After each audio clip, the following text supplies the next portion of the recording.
یا پھر وہ حدیث غریب نہیں ہوگی. یہ دو صورتیں ہیں. واضح ہے؟ فعلت تقدیر الاول، پہلے تقدیر کی بنیاد پر. پہلی تقدیر کیا ہے کہ وہ حدیث غریب ہے. پہلی تقدیر جو انہوں نے بتایا کہ اس حدیث میں دو باتیں ہوں گی، یا تو یہ کہ اسے ایک راوی نے روایت کیا ہوگا وہ حدیث غریب ہوگی، یا پھر یہ کہ وہ حدیث غریب نہیں ہوگی بلکہ دوسری روایتوں سے بھی وہ ثابت ہوئی ہوگی، دوسرے راویوں نے بھی اسے روایت کیا ہوگا. اب پہلی تقدیر پر کہ وہ حدیث غریب ہے، غریب اس حدیث کو کہتے ہیں جس کا راوی ایک ہے. تو پہلی تقدیر اگر مان لیں گے فعلت تقدیر الاول، تو پہلی تقدیر کے اعتبار سے یعنی اگر ہم اس حدیث کو غریب بتاتے ہیں، یکون سبب الجمع بین الوصفین، تو دونوں وصفوں کے جمع کرنے کا سبب یہ ہوگا کہ تردد ذالک الامام، اس امام کا تردد، اس امام کا شک، ان کا ڈاؤٹ، فی من انفرد بہ، اس شخص کے بارے میں جو اس کو روایت کرنے میں منفرد ہے. اس امام کا تردد ہے اس شخص کے بارے میں جو اس روایت کو بیان کرنے میں منفرد ہے. حل کان ضابطا، کہ وہ ضابط ہے یعنی اس کا حافظہ قوی ہے، فحدیث صحیح، تو اس کی حدیث صحیح ہے. او کان خفیف الضبط، یا پھر اس کا وہ حافظے میں کمزور ہوگا، خفیف ہوگا، فحدیث حسن، تو اس کی حدیث حسن ہے. پھر ایک بات دیکھیے، فعلت تقدیر الاول، پہلے تقدیر کو اگر مان لیں تو پہلے تقدیر کی بنیاد پر یکون سبب الجمع، تو بین الوصفین، تو ان دونوں وصفوں کو جمع کرنے کا سبب یہ ہوگا، یعنی صحیح اور حسن، ان دونوں وصفوں کو جمع کرنے کا سبب یہ ہوگا کہ تردد ذالک الامام، اس امام کا تردد، فی من انفراد بھی، اس شخص کے بارے میں جو اس کو روایت کرنے میں منفرد ہے. حل کان ضابطا، کہ کیا وہ راوی اس کا حافظہ قوی ہے، فحدیث صحیح، کہ اس کی حدیث کو وہ صحیح کہیں گے. او کان خفیف الضبط، یا اس کا حافظہ خفیف ہے، فحدیث حسن، کہ وہ اس کی حدیث کو حسن کہیں گے. تو انہوں نے ان کو اس بات میں تردد ہے کہ وہ راوی، اکیلا راوی جو اس حدیث کو روایت کر رہا ہے، وہ حافظے میں کیسا ہے، قوی ہے یا پھر کمزور ہے. تو ان کو ڈاؤٹ ہے، اگر وہ قوی ہے تو اس کو صحیح کہیں گے، اور اگر حافظ میں کمزور ہے تو اس کو حسن کہیں گے. تو ان کو ڈاؤٹ ہے، اس لیے انہوں نے کیا کیا، دونوں کو جمع کر دیا. واضح ہے؟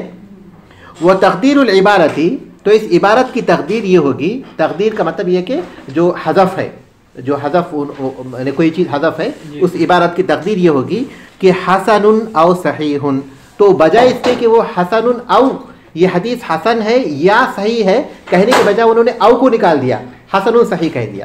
ٹھیک ہے؟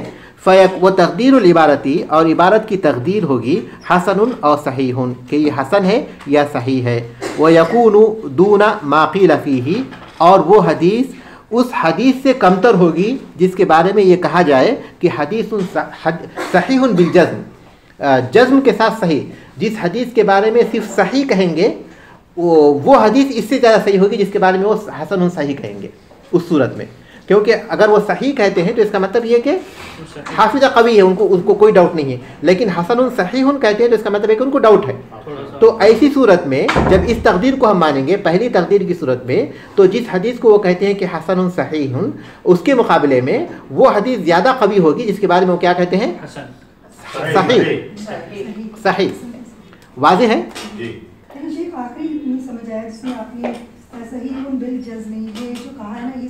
یقینی طور پر صحیح، یعنی اگر ہم اس بات کو، اگر اس تقدیر کو مان لیتے ہیں کہ وہ حدیث صحیح ہے یا حسن ہے، اس میں ان کو تردد ہے، تو اس بات کو اگر مان لیتے ہیں تو اس کے مطابق جس حدیث کے بارے میں وہ صاف طور پر کہیں کہ صحیح ہے، اس سے یہ کمزور ہوگی، کیونکہ جس کے بارے میں وہ صحیح کہتے ہیں اس کے بارے میں ان کو کوئی ڈاؤٹ نہیں ہے. اس میں دونوں چیزیں لکھی ہوتی ہیں، حسن اور صحیح، یہ دونوں لکھے، دونوں ہے. او نہیں ہوتا اس میں، او تو انہوں نے تقدیر پیدا کی، اس میں صرف حسن صحیح ہوتا ہے. لیکن وہ اس کے مفہوم کو انہوں نے پیدا کیا کہ اصل میں وہ عبارت ایسی ہونی چاہیے، حسن او صحیح، تو وہ او کو نکال کر وہ صرف حسن صحیح کہتے ہیں. کیونکہ انہوں نے تو نہیں کہی نا یہ بات، انہوں نے غور کیا، وہ کس وجہ سے انہوں نے کہا ہوگا. انہوں نے جو حسن صحیح کہا ہے، امام ترمذی رحمۃ اللہ علیہ نے کس بنیاد پر کہا ہے، تو انہوں نے اس پر غور کیا، تو ایک وجہ یہ ہو سکتی ہے، تو اس لیے انہوں نے ایسا کہا ہے حسن. ہاں، مطلب یہ حسن اور صحیح میں فرق بس سوائے اس کے کہ حسن کے جو راوی ہیں وہ تھوڑا سا حافظے میں کم ہوتے ہیں، باقی ساری شرائط وہی ہیں صحیح والی. صحیح ہے، یہی فرق ہے نا. ہاں بالکل بالکل. لیکن اب ہم اس سے آگے بڑھ چکے، اب ہم جو بات کریں وہ یہ کہ کسی حدیث کے بارے میں امام ترمذی رحمۃ اللہ علیہ جب حسن صحیح کہتے ہیں تو اس طرح کیوں کہتے ہیں، جبکہ حسن الگ حدیث ہے، صحیح الگ حدیث ہے، اس کی شرطیں تھوڑا سا مختلف ہیں ایک معاملے میں، تو پھر دونوں ایک ساتھ کیسے جمع ہو سکتے ہیں؟ تو انہوں نے بتایا کہ اس کے دو مفہوم ہو سکتے ہیں۔ ایک مفہوم یہ ہو سکتا ہے کہ اس حدیث کو کسی ایک راوی نے ہی روایت کیا ہوگا، اب اس راوی کے بارے میں ان کو شک ہے کہ وہ راوی قوی حافظے والا ہے کہ اس کی حدیث کو ہم صحیح کہیں گے، یا پھر وہ راوی حافظے میں خفیف ہے تاکہ اس کی حدیث کو ہم حسن کہیں گے، تو اس لیے انہوں نے کیا کر دیا، حسن صحیح کہہ دیا، حسن صحیح کہہ دیا۔ اچھا، وہ اعلیٰ تقدیر ثانی، اور دوسری تقدیر کی بنیاد پر، اگر دوسری تقدیر کیا تھی؟ ایک سے زیادہ، ہاں، فعلی تقدیر ثانی، اور دوسری تقدیر وہ کون الحدیثی، اور وہ یہ کہ وہ حدیث غیر فردن، اس کے روایت کرنے والا کوئی ایک شخص نہ ہو، منفرد نہ ہو، وہ حدیث منفرد نہ ہو، وہ کون الحدیثی، اور وہ یہ کہ وہ حدیث غیر فردن، منفرد راوی سے روایت نہ ہوئی ہو، یکون ذالک الجمع باعتبار اسنادین، تو اس میں ان دونوں چیزوں کا جمع کرنا دو سندوں کے اعتبار سے ہوگا۔ ان دونوں چیزوں کا، کون سی چیزوں کا؟ حسن اور صحیح، ان دونوں کا جمع کرنا دو سند کے اعتبار سے ہوگا، کیونکہ اس حدیث کے راوی جو ہے منفرد نہیں ہے، اس حدیث کے راوی ایک سے زائد ہیں، تو انہوں نے صحیح اور حسن جو جمع کیا ایک ہی حدیث میں، تو وہ سند کے اعتبار سے ہوگا۔ کیسے؟ احدہما صحیح، کہ اس حدیث کی ایک سند صحیح ہے، والآخر حسن، اور دوسری سند حسن ہے۔ تو اگر ہم اس تقدیر کو مانیں کہ انہوں نے اس لیے حسن صحیح کہا ہے کہ وہ حدیث ایک سے زائد راویوں سے مروی ہے، ایک سے زائد سندوں سے مروی ہے، تو اس لیے انہوں نے ایک سند کے اعتبار سے اسے حسن کہا کیونکہ اس کے راوی حافظے میں تھوڑا خفیف ہیں، اور دوسری سند کے اعتبار سے اس کے صحیح کہا کیونکہ اس کے راوی حافظے میں قوی ہیں۔ اطلق علیہ الوصفان، تو انہوں نے اس پر دونوں صفتوں کا اطلاق کیا، باعتبار اسنادیہ، اس کی دونوں سندوں کے اعتبار سے، تو انہوں نے اس پر دونوں اوصاف کا اطلاق کیا۔ کون سے ہیں دونوں اوصاف؟ صحیح اور حسن، کس اعتبار سے؟ باعتبار اسنادیہ، اس کے دونوں سندوں کے اعتبار سے۔ وہ یکون اقوا، دیکھیے اس صورت میں یہ حدیث زیادہ قوی ہوگی، مما قیل فیہ صحیح فقط، جس کے بارے میں انہوں نے صرف صحیح کہا ہوگا۔ پہلی صورت میں حسن صحیح کے مقابلے میں کم ہو رہی تھی، لیکن دوسری صورت میں حسن صحیح کے مقابلے میں کیا ہو جائے گی؟ قوی ہو جائے گی، کیونکہ اس کی دو سندیں ہو گئی، ایک حسن، اور جبکہ صحیح کی ایک ہی سند ہوئی ان کے پاس، اور اس کی جو دو سندیں ہو گئی، ایک کے اعتبار سے حسن اور ایک کے اعتبار سے صحیح۔ مثال ذالک حدیث، اس کی مثال وہ حدیث ہے، لولا ان اشق علی امتی، کہ اگر میں اپنی امت کو مشقت میں نہیں ڈالتا، اگر یہ بات نہیں ہوتی کہ میں امت کو مشقت میں ڈال دوں، لامرتم بالسواک، تو میں نے حکم دیتا مسواک کرنے کا، عند کل صلاۃ، ہر نماز کے وقت پر۔ رواہ الشیخان، اس حدیث کو شیخان نے، امام بخاری، امام مسلم رحمہ اللہ نے روایت کیا ہے، من طریق صحیح سند سے۔ وہ اخرجہ ترمذی ایضاً، اور اس ترمذی کو، اور اس حدیث کو امام ترمذی رحمۃ اللہ علیہ نے بھی روایت کیا ہے، من طریق محمد ابن عمرو کی سند سے، المذکور، جن کا اوپر ذکر کیا گیا، وہ مختلف فی تصحیح حدیثہ، اور ان کی حدیث کی صحت میں اختلاف پایا جاتا ہے، ان سے روایت کردہ حدیث کے صحت میں اختلاف پایا جاتا ہے، وہ تحسین ہی، ہاں، ان سے روایت کردہ حدیث کے صحیح یا حسن ہونے میں اختلاف پایا جاتا ہے۔ بعض اہل علم نے ان کے کمزور حافظہ ان کو قرار دیا تو وہ ان کی حدیث کو حسن کہتے ہیں، بعض اہل علم نے ان کے حافظے کو کیا کیا؟ قوی کہا، تو ان کی حدیث کو وہ کیا کہتے ہیں؟ صحیح کہتے ہیں۔ تو ان کے اس میں اختلاف پایا جاتا ہے۔ فاطلق علیہ الترمذی الحسن والصحۃ معا، تو امام ترمذی رحمۃ اللہ علیہ نے اس پر حسن اور صحت کا اطلاق کیا، کہا کہ اس حدیث کو روایت کرنے کے بعد انہوں نے کہا کہ حسن صحیح، تو یہ حسن ہے اس لیے کہ وہ محمد ابن عمرو سے مذکور ہے ایک سند کے اعتبار سے، صحیح ہے اس لیے کہ وہ دوسری سند سے ثابت ہے، شیخین سے دوسری سند سے ثابت ہے۔ تو انہوں نے اس وجہ سے کیا کیا؟ دونوں چیزوں کو جمع کر دیا۔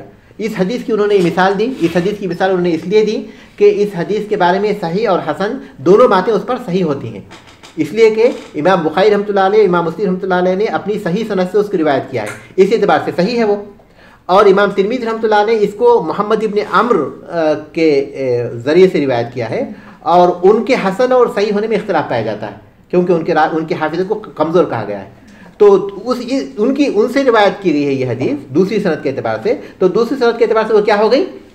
حسن ہو گئی، حسن ہو گئی. تو اس حدیث کے بارے میں یہ کہنا کہ حسن صحیح ہے غلط ہے؟ صحیح ہے. کس اعتبار سے؟ کہ اس کی سندوں کے اعتبار سے, اس کی دو الگ الگ سندوں کے اعتبار سے. ایک سند کے اعتبار سے وہ کیا ہے؟ صحیح ہے. ہاں, دوسری سند کے اعتبار سے وہ حسن ہے. وقال الحافظ ابن دقیق العید, حافظ ابن دقیق العید رحمہ اللہ نے کہا, حافظ ابن دقیق العید نے کہا لا منافات بین الحسن والصحۃ, حسن اور صحت یعنی حسن اور صحیح میں کوئی منافات یعنی کوئی تضاد نہیں ہے, کوئی اختلاف نہیں ہے, کوئی تضاد یا اختلاف نہیں ہے. الا حیث انفرد, سوائے اس کے کہ جب اس کو روایت کرنے والا راوی منفرد ہو. وصف الحسنی الا حیث انفرد وصف الحسنی, سوائے اس کے کہ حدیث کے حسن ہونے کے وصف کو منفرد طور پر بیان کیے جائے. اما اذا بلغ الحدیث درجۃ الصحۃ, اب یہ اس اعتبار سے بتا رہے ابن دقیق العید رحمۃ اللہ علیہ کہ حسن اور صحیح, اگر کسی ایک حدیث کو حسن اور صحیح کہا جائے تو اس کے حسن اور صحیح ہونے میں کوئی تضاد نہیں ہے.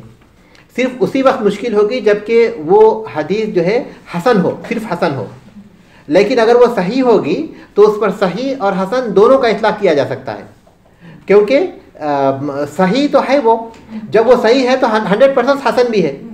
اس اعتبار سے وہ کہہ رہے ہیں کہ لا منافاتا, اس میں کوئی تضاد نہیں ہے بین الحسن والصحہ, حسن اور صحیح ہونے میں, ایک ہی حدیث کا حسن اور صحیح ہونے میں. الا حیث انفرد وصف الحسنی, سوائے اس کے کہ جب منفرد ہو حسن کا وصف, یعنی سوائے اس کے کہ اس وقت جب کہ وہ حدیث صرف حسن ہو. اما اذا بلغ الحدیث درجۃ الصحۃ, لیکن اگر وہ حدیث صحت کے درجے کو پہنچی ہوئی ہو, یعنی اگر وہ حدیث صحیح ہو, فالحسن حاصل لا محالہ, تو حسن تو یقینی طور پر حاصل ہو جاتا ہے. تبعا للصحۃ, صحت کے تابع ہو کر, صحیح کے تابع ہو کر. لأن وجود الدرجۃ العلیٰ, اس لیے کہ بلند درجے کا پایا جانا, لا یلافی, یہ مخالف نہیں ہوتا, وجود الدنیا, کم درجے کے پائے جانے کے. دنیا یہاں جو ہے کم کے معنی میں ہے, دون سے ہے, کم درجے کے پائے جانے میں. فیصح ان یقال, تو یہ بات درست ہے کہ کہا جائے حسن باعتبار صفت الدنیا, کہ یہ حدیث حسن ہے اس کے کم صفات کے اعتبار سے. وہ صحیح باعتبار صفت العلیٰ, یہ حدیث صحیح ہے اس کے بلند صفات کے اعتبار سے. تو ابن دقیق العید کے کہنے کا مفہوم یہ ہے کہ کسی حدیث کو حسن اور صحیح کرنا, کسی ایک ہی حدیث کو حسن اور صحیح کرنا, اس میں کوئی تضاد اور اختلاف نہیں ہے, الا یہ کہ وہ حدیث صرف حسن ہو, تو اس موقع پر اس کو صحیح کرنا مشکل ہو جائے گا.